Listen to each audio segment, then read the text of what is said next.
teman-teman, kali ini kita akan membahas tentang sistem pencernaan manusia.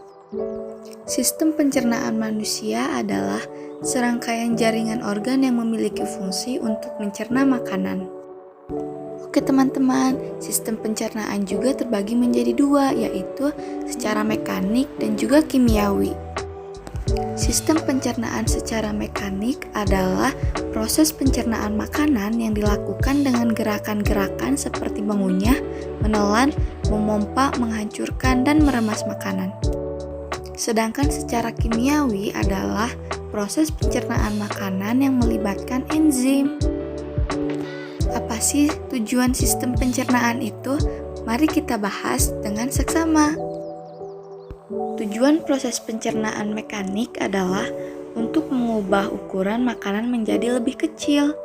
Sedangkan proses pencernaan kimiawi untuk mengubah partikel makanan yang kecil-kecil menjadi bentuk yang siap diserap oleh tubuh.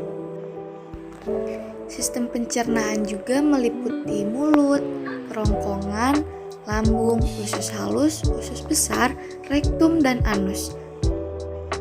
Mari kita bahas satu persatu, perhatikan dengan seksama. Yang pertama ada mulut.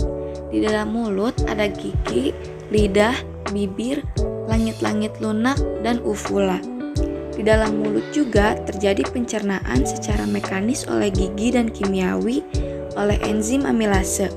Gigi memotong makanan menjadi potongan-potongan kecil makanan lalu dibasahi oleh air luyur. Sebelum lidah dan otot-otot lain mendorong makanan ke dalam faring dan melanjutannya ke dalam kerongkongan esofagus. Yang kedua ada kerongkongan. Di dalam kerongkongan ada faring, lidah, katup epiglotis, laring, eksofagus atau kerongkongan, dan juga trakea. Dalam esofagus atau kerongkongan terjadi saluran yang menghubungkan mulut dengan lambung. Saluran ini merupakan jalan bagi makanan yang telah dikunyah dari mulut menuju proses pencernaan selanjutnya di dalam lambung. Yang ketiga ada lambung. Di dalam lambung, organ otot terletak di sisi kiri perut bagian atas. Lambung menerima makanan dari kerongkongan. Saat makanan mencapai ujung kerongkongan, ia memasuki perut melalui katup otot yang disebut katup kerongkongan bawah. Lambung mengeluarkan asam dan enzim yang mencerna makanan. Selanjutnya ada usus halus.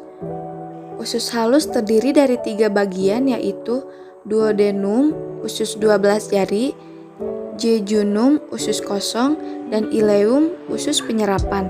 Di usus halus ini, makanan kembali diproses secara kimiawi yang dibantu oleh enzim-enzim dari pankreas, empedu, dan hati seperti tripsin, amilase, miltase, sukrase, laktase, dan lipase. Selanjutnya usus besar. Usus besar memiliki peran penting dalam sistem pencernaan, yaitu mengeluarkan zat sisa dari makanan yang dicerna. Fungsi usus besar juga mencakup penyerapan cairan dan vitamin hingga memproduksi antibodi dan mencegah infeksi. Selanjutnya ada rektum. Rektum adalah ruang berukuran 8 inci yang menghubungkan usus besar dan anus.